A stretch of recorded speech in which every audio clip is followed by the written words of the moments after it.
Hello students, you are welcome at Physics Academy JEE. I am Vivek Johri, your physics teacher. अब वैसे कई बार मैंने अपने channel का नाम लिया है, वो आप शायद आपको याद होगा और इसे सर्च भी आसानी से कर सकते हैं। ये वीडियो आपको आसानी से मिल जाएंगी यूट्यूब पर।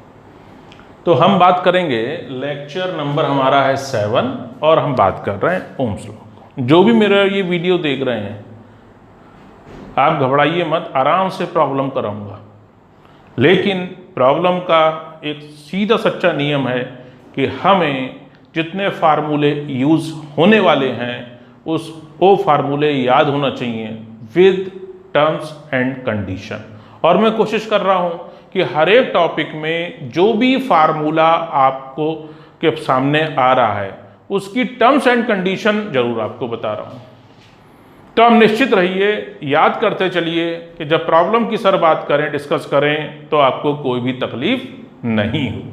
तो ये टॉपिक ख़त्म होते ही फिर मैं यही video electricity problem 1, electricity problem 2, इस सीक्वेंस में आपको वीडियोस मिलेंगे। लेकिन पहले आप हर चीज़ को विद टर्म्स एंड कंडीशन समझ लीजिए। फिलहाल आज बात करेंगे हम ओम्स लॉ पे।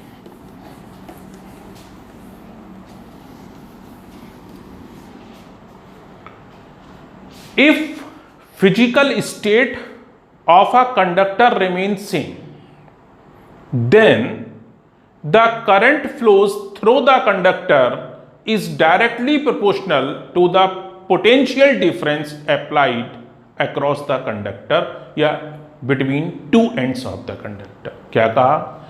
If physical state ब्रैकेट में सकते हो, nature of the material, dimension मतलब लंबाई चौड़ाई, एंड टेम्परेचर रिमेन सेम, ये चीजें आपकी सेम रहना चाहिए। If physical state of a conductor remain same, then current flows through the conductor is directly proportional to the potential difference applied between its two ends, E and DS।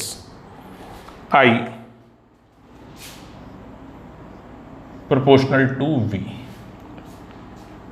या V proportional to I, ऐसा भी लिख सकते हैं आप। अगर आप चाहें तो ये भी स्टेटमेंट दे सकते हैं, मैं दोबारा, मुझे नहीं मालूम आपकी बुक में ऐसे या ऐसे या दोनों ही लिखे हैं।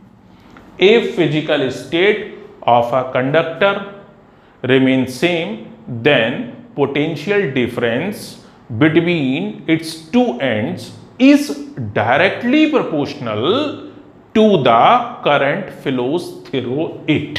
इस स्टेटमेंट के बाद आप चाहिए डायरेक्ट लिख दीजिए,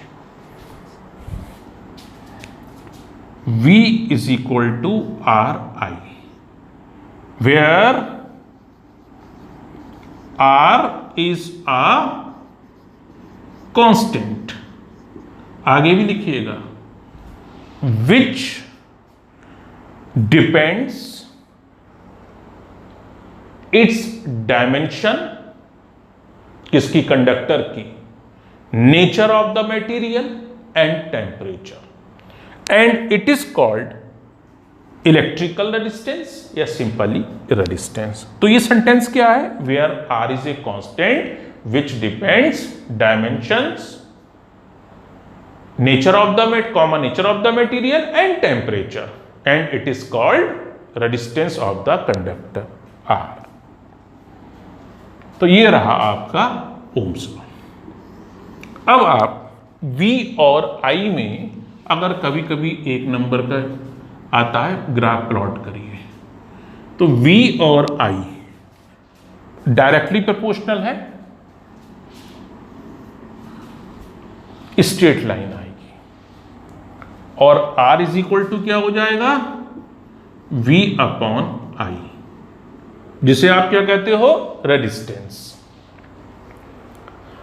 अब कभी कभी हो सकता है ग्राफ से रेजिस्टेंस निकलवा ले, तो ग्राफ से आप रेजिस्टेंस कैसे निकालोगे? Slope of VI graph, voltage versus current graph. V y axis पर है, I अब आप लोगों के दिमाग में ये आ रहा होगा कि सर स्टेटमेंट और फॉर्मूला लिखकर इस तरफ आगे बढ़ गए। बिल्कुल सही बढ़े। ग्राफ आ सकता है, ग्राफ पर क्वेश्चन आ सकता है। तो आपको ये बात समझनी होगी कि ये स्लोप क्या कह रहे हैं सर, इंक्लिनेशन, यानी कि ये जो इंक्लिनेशन बन रहा है उसे हम स्लोप कह रहे हैं। तो फिर इसमें एक पॉइंट आता है, इसका मेजरमेंट कैसे किया जाता है, स्लोप कितना है। ये लाइन पॉजिटिव एक्स एक्सिस से एंटी क्लॉकवाइज डायरेक्शन में जितना एंगल फॉर्म करती है उसके टेंजेंट की वैल्यू को हम स्लोप कहते हैं। यानी कि यहां से लेकर यहां तक का एंगल वो भी एंटी क्लॉकवाइज डायरेक्शन में, मान लिए थीटा है, तो इसका स्लोप है, जिसे आप लिख रहे हो टेन थीटा लिख दो, एक तरीका ये। और टेन थीटा मेजरमेंट करने का तरीका भी है। अगर आपको मालूम हो कि ये कितना है तो भाई यहाँ कहीं ना कहीं तो आपको मिलाना पड़ेगा, या आप इसका छोटा पोर्शन ले लो तब भी आ जाएगा। अगर ये थीटा लिखा तो डेफिनेटली ये भी क्या होगा, एंगल थीटा होगा। अगर ये वैल्यू डेल्टा भी है तो ये वैल्यू डेल्टा ही होगा, इससे भी आ जाएगा।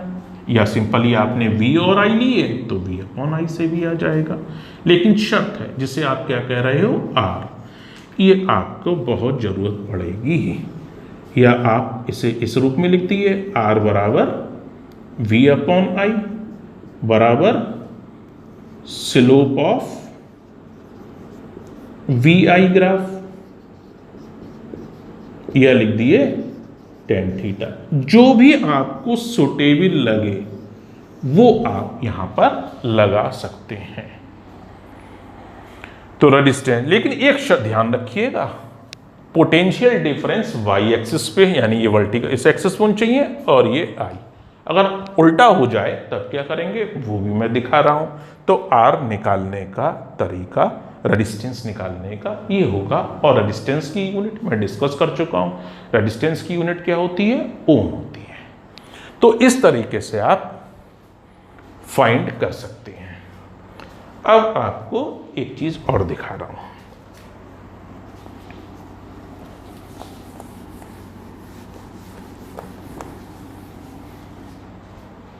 अगर आपके दिमाग में, नोट में डाल दे रहा हूं, इतना डिस्क्रिप्टिव आप नोट करके लिखिएगा। आपको तो स्टेटमेंट एक ही नंबर का लिखना है, तो उसमें आप सीधा सीधा लिखिएगा कि a physical state of a conductor remain same, then potential difference is directly proportional, current flows through it. बस V proportional I, V is equal to RI, where R is the resistance. बस complete हो गया। बाकी आपकी problem क्या वो उस पर डिस्कस करेगा, क्या फर्दर पूछेगा, उसके लिए ये चीजें दिखा रहा हूं। अब मान लिए हम I प्रोपोर्शनल V को ही लेके चलते हैं, तो फिर कांस्टेंट क्या लगाते हैं, कांस्टेंट लगाते यहां पर हम 1/r या कंडक्टेंस लगा देते हैं। ये नॉलेज वाली बात है, आपको समझ में आना चाहिए। The reciprocal of resistance is called conductance, और कंडक्टेंस भी बता चुका हूं आपको, उसे कैपिटल G या C से दिखाया था मैंने डिनोशन में, ये आप लगा सकते हैं। नेक्स्ट, इसमें ग्राफ अगर उसने ऐसा प्लॉट किया है,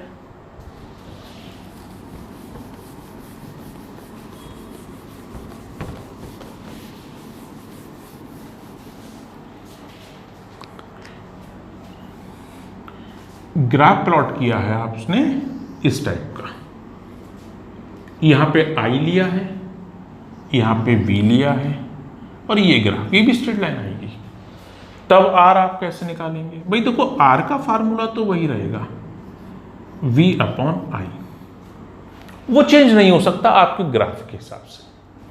तो फिर इसको हम ये लिख सकते हैं I अपॉन V। अब ये वैल्यू अपॉन ये वैल्यू क्या कहलाएगी, आपकी स्लोप कहलाएगी। तो यहां आएगा 1 upon slope of IV graph. या 1/tan थीटा। तो उल्टा हो गया, आर का फार्मूला उल्टा नहीं हुआ है, आपने ग्राफ अलग ढंग से ड्रा किया, इस कारण से ये आ रहा है।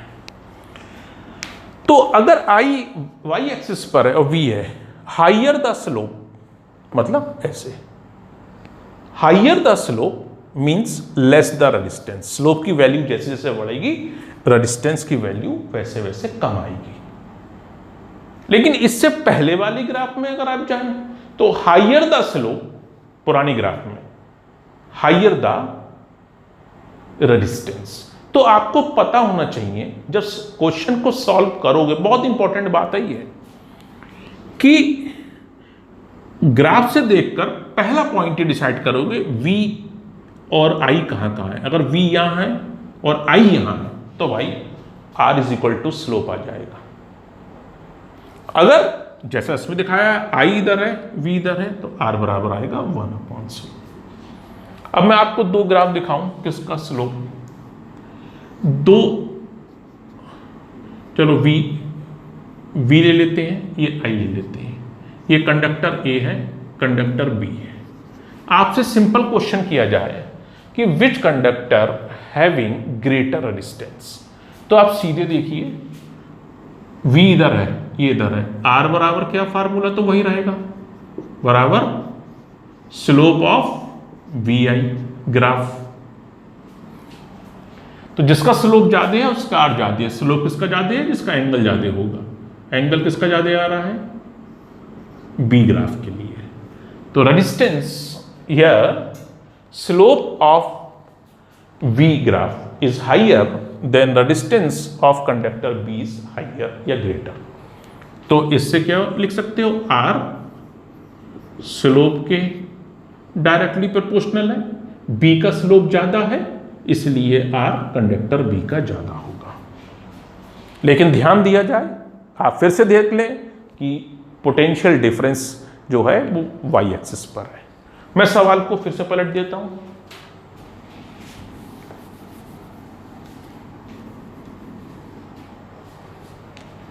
ये I है, ये V है। अब बताइए किस कंडक्टर, दो कंडक्टर के लिए VI ग्राफ, जो कंडक्टर A के लिए, एक कंडक्टर B के लिए। अब पूछ रहा है कि किसका रेजिस्टेंस ग्रेटर है।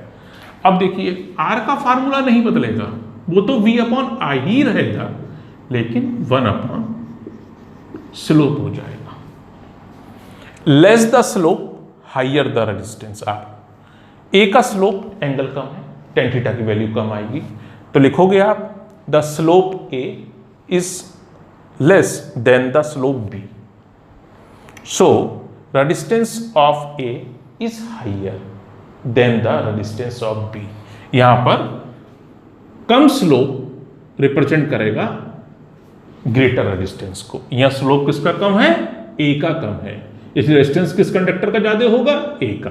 इस चीज को मत भूलिएगा, सबसे पहले चेक करिएगा कि R is equal to slope बनेगा फार्मूला, या R इज इक्वल टू 1/स्लोप बनेगा। ये आपको इसमें ध्यान रखना है।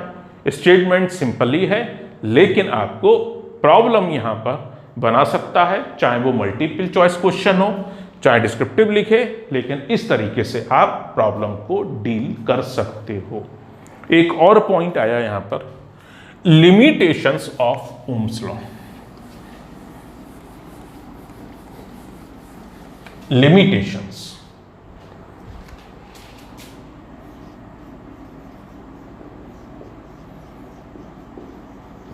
लिमिटेशंस कि ओम्स लॉ किस कंडीशन में वैलिड है। Ohms law is valid for metal conductor, for metal conductors with the small value of current. जब तक करंट की वैल्यू स्मॉल रहेगी तब तक ओम्स लॉ परफेक्ट वहां पर ओबे होगा। अब यहां पर एक क्वेश्चन और बन गया, why Ohm's law is valid for small value of current. इसका भी आंसर, अगर हम करंट की वैल्यू लार्ज या लार्ज करंट फ्लो होगी तो हीटिंग इफेक्ट यानी हीट प्रोड्यूस्ड भी लार्ज होगी। क्यों? जूल्स हीटिंग इफेक्ट क्या है? H is equal to I square into R into T. तो हीट प्रोड्यूस ज्यादा होगी तो उसका टेम्परेचर बढ़ेगा, और टेम्परेचर अगर बढ़ गया कंडक्टर का तो रेजिस्टेंस कांस्टेंट नहीं रहेगा, जबकि ओम्स लॉ कह रहा है V अपॉन I का जो रेशियो है वो कांस्टेंट रहना चाहिए। तो स्मॉल वैल्यू होगी तो बहुत कम हीट प्रोड्यूस होगी और टेम्परेचर अप्रॉक्सीमेटली सेम बना रहेगा, तो V upon I constant approximately follow करेगा, यानी कि ओम्स लॉ को ओबे करेगा। तो दो बातें हुई। What is the limitation of Ohm's law? Ohms law is valid for metal conductors for small value of current. एक काउंटर क्वेश्चन हुआ इस पर कि स्मॉल वैल्यू ऑफ करंट की क्यों लोगे? If current is large, hence large amount of heat will produce, due to this the temperature will increase, then V upon I will not be constant, यानी resistance will increase. Temperature अगर increase कर गया तो उसका resistance metal का क्या होगा? Increase कर जाएगा। टेम्परेचर बढ़ने पर इंक्रीज क्यों कर जाता है? यह भी शायद मैंने इसका आंसर बताया था आपको कि फ्री इलेक्ट्रॉन चार्ज कैरियर होते हैं और पॉजिटिव आयन फिक्स होते हैं, उनके टकराने की फ्रीक्वेंसी यानी एक सेकंड में कितने कोलिजन्स हुए, फ्रीक्वेंसी बढ़ जाती है। इसका सीधा मतलब है हिंड्रेंस, रुकावट बढ़ गई, और इसका सीधा मतलब है रेजिस्टेंस बढ़ गया। तो मेटल्स का टेम्परेचर इंक्रीज करने पर रेजिस्टेंस क्या होता है? इंक्रीज होता है। तो ये आपके सामने ओम्स लॉ रहा। अब नेक्स्ट लेक्चर में मैं डिस्कस करूंगा experimental verification of Ohm's law, यानी आप अपने फिजिक्स लैब में अगर एक्सपेरिमेंटली प्रूफ कर रहे होते तो उसका सर्किट डायग्राम क्या बनेगा और किस तरीके से आप इसे वेरीफाई करोगे।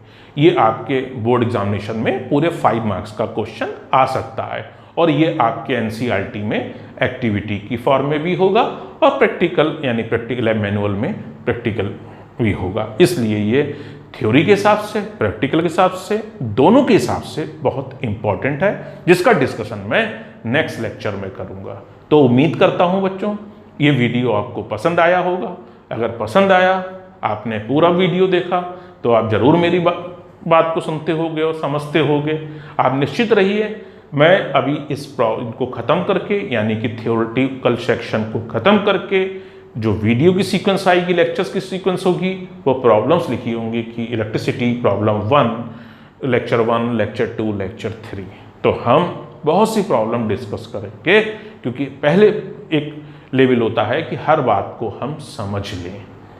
तो अगर वीडियो आपको अच्छा लगा तो ज़रूर कुछ ना कुछ आप लाइक करिएगा, शेयर करिएगा और सब्सक्राइब करिएगा। ये रिक्वेस्ट मेरी हमेशा रहेगी आप लोगों से, और उम्मीद कर रहा हूँ लोग कर भी रहे हैं। काफ़ी बच्चे जो देख रहे हैं वीडियो, उन लोगों ने सब्सक्राइब किया है, इसके लिए बहुत बहुत थैंक्स। कल मिलते हैं। कल मतलब वीकली 3 वीडियो, कुछ प्रॉब्लम रही होगी तो एक दिन एक आध वीडियो नहीं आया होगा, लेकिन आप मान के चलिए वीकली 3 वीडियोज़ आपको मिलेंगे अल्टरनेटिव डेज पर। Goodbye students, thanks.